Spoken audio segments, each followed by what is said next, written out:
Hermanos, ¿cómo están? Dios los bendiga de nuevo.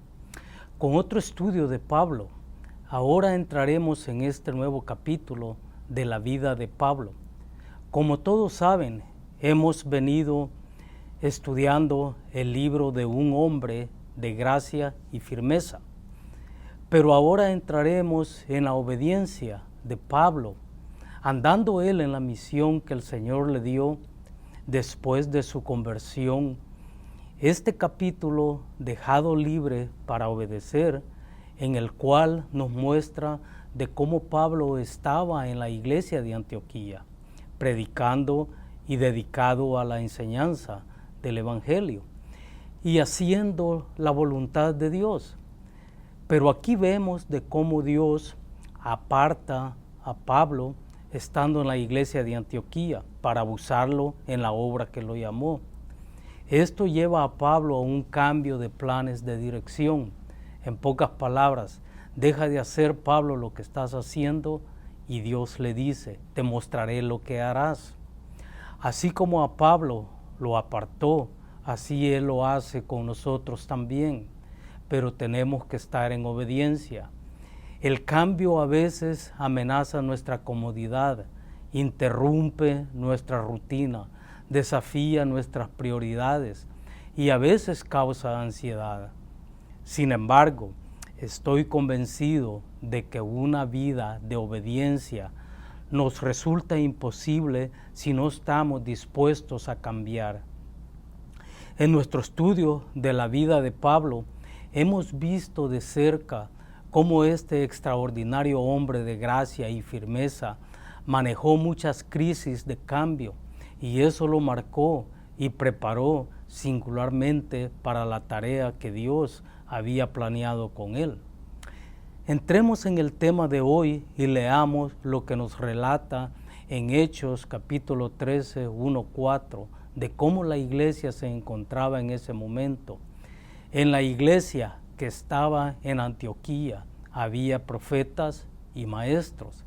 Bernabé, Simón, llamado Níger, Lucio de Cirene, Manaén, que se había criado con Herodes el tetrarca, y Saulo. Mientras ministraban al Señor y ayunaban, el Espíritu Santo dijo, apartadme a Bernabé y a Saulo para la obra a la que los he llamado. Entonces, después de ayunar, orar y haber impuesto las manos sobre ellos, los enviaron. Ellos, pues, enviados por el Espíritu Santo, descendieron a Seleucía y de allí se embarcaron para Chipre. Bueno, hemos leído de cómo la iglesia de Antioquía estaba en su mejor punto en adorar y ministrar a la congregación. Nos hace mención de todos los profetas y maestros que tenía, incluyendo a Pablo, y de cómo ministraban, pero el Espíritu Santo les dice, apartadme a Pablo. Como vemos, Pablo era uno de los pilares en ese momento en la iglesia, pero aún así nadie le reclama a Dios o le dice, ¿qué vamos a hacer? Te llevas a uno de los mejores maestros, lo necesitamos aquí, pero no fue así, ni un murmullo o comentario hicieron. Al contrario, oraron e impusieron las manos y los enviaron para Chipre. O sea, hermanos, para Pablo, ¿fue el llamado que él deseaba o fue de sorpresa ese llamado? Él estaba bien ministrando y con base fuerte en la iglesia, pues para eso lo llamó Jesús, para enseñar, ministrar, y estaba trabajando para la obra de Dios. Pero Dios le dice a Pablo, Pablo, ven, sígueme para la obra que te he llamado. Él no le discute para nada y a eso le llamo obediencia. Él deja todas las comodidades, deja de ministrar y enseñar, pero él está listo para el cambio y más cambios aún. Una definición maravillosamente extraña de la palabra cambio es hacer algo diferente en algún detalle, pero además incluye transformar, sufrir una modificación, volverse diferente. Pero antes de seguir, entendamos cómo se define obediencia. Número 1, que se presta sin examinar los motivos o razones de quien manda. 2, escuchar, dar oído y así someterse a obedecer. Jesús fue a la cruz por obediencia. Leamos de cómo Jesús se sometió a su Padre por obediencia. En Hebreos capítulo 5, 8, 9. Y aunque era hijo, aprendió obediencia por lo que padeció, y habiendo sido hecho perfecto, vino a ser fuente de eterna salvación para todos los que le obedecen.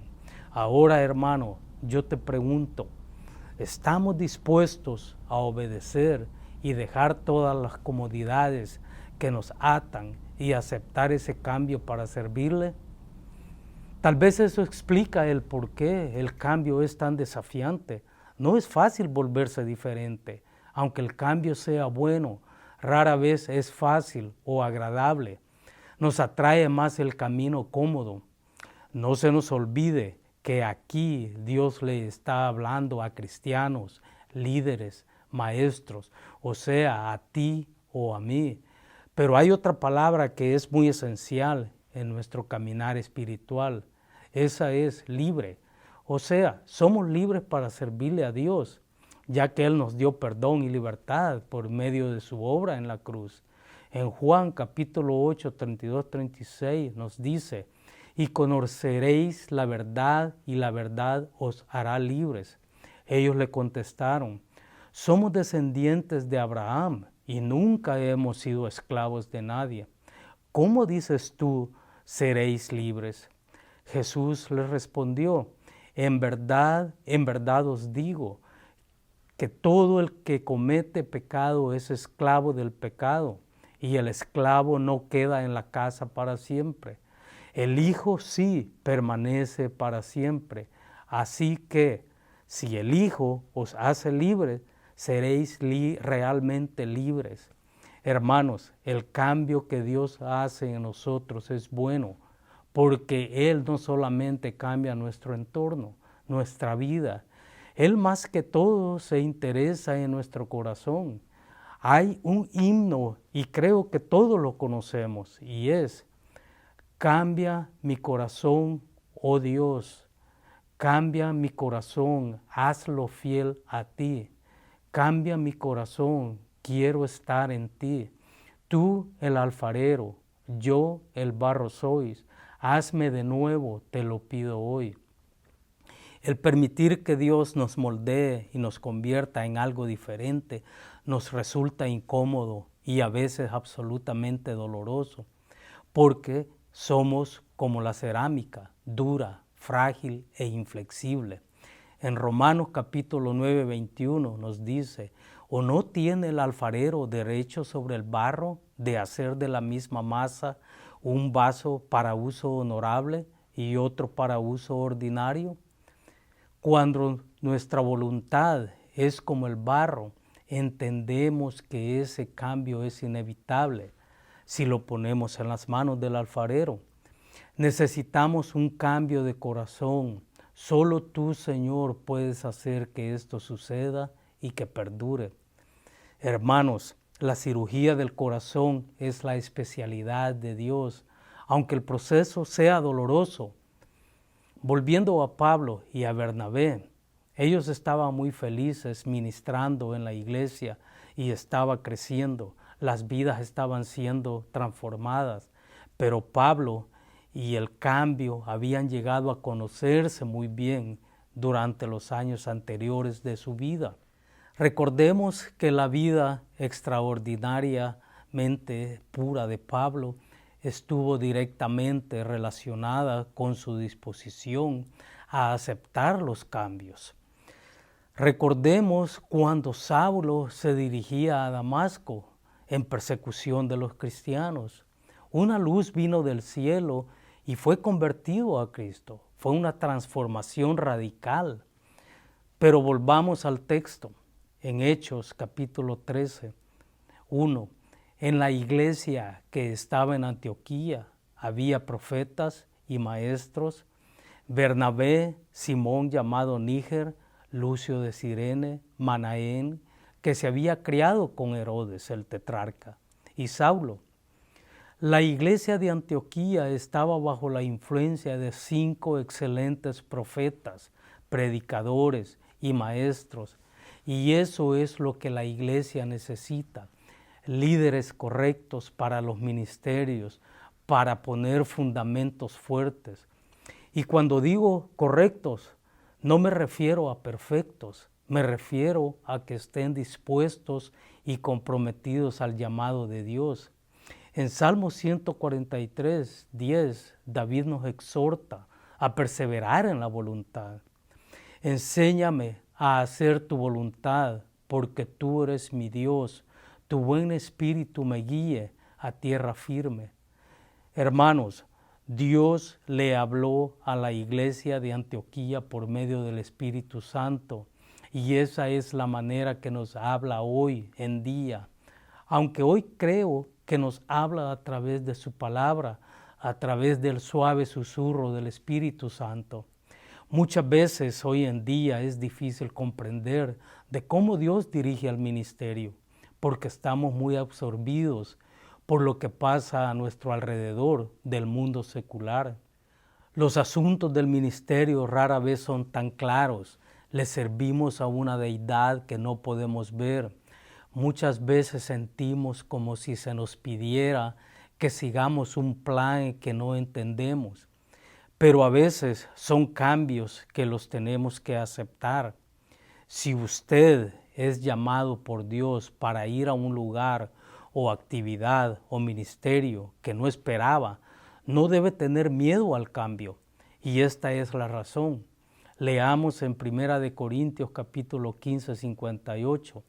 Por tanto, mis amados hermanos, estad firmes, constantes, abundando siempre en la obra del Señor, sabiendo que vuestro trabajo en el Señor no es en vano.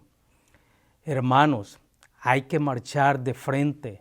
La fe y los riesgos van de la mano, aunque sea nuevo para usted o para mí. Quizás el servir en el centro de la voluntad de Dios puede ser peligroso, pero sabemos que siempre enfrente de nosotros va el Señor. La obediencia exige cambio. El mantenernos moldeables y flexibles a la voluntad de Dios exige una constante atención de nuestra parte. Así como la arcilla se endurece, nosotros podemos endurecernos y hacernos rígidos a la dirección de Dios, y nos volvemos menos utilizables por parte de Él.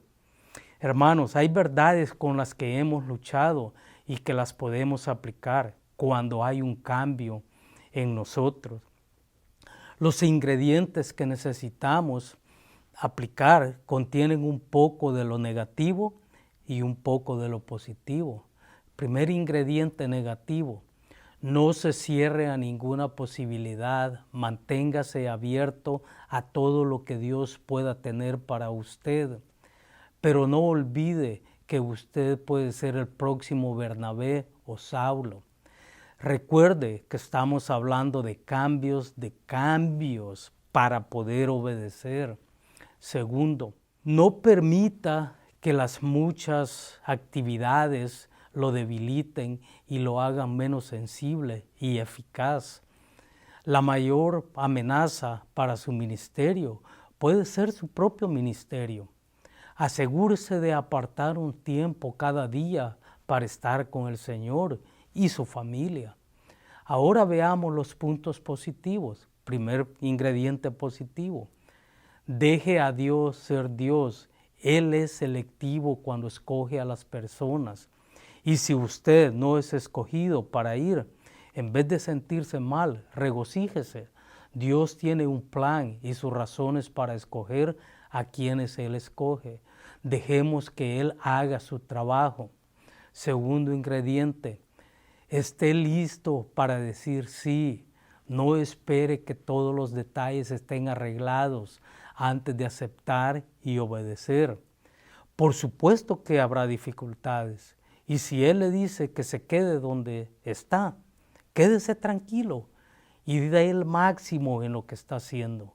No se complique la vida. La gracia de Dios es abundante. Disfrútela.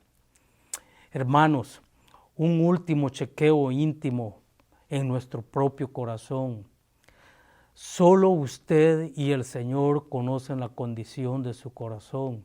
Usted sabe exactamente qué es lo que Él le está pidiendo que haga. Incluso aunque hayan amigos, hermanos, que le estén diciendo que lo que usted cree que Dios le está diciendo es incorrecto. Sin embargo, su dirección es clara. Solo necesita una cosa, que usted diga sí, y también debe de estar dispuesto a arriesgarse. Amén. Que Dios les bendiga, hermanos.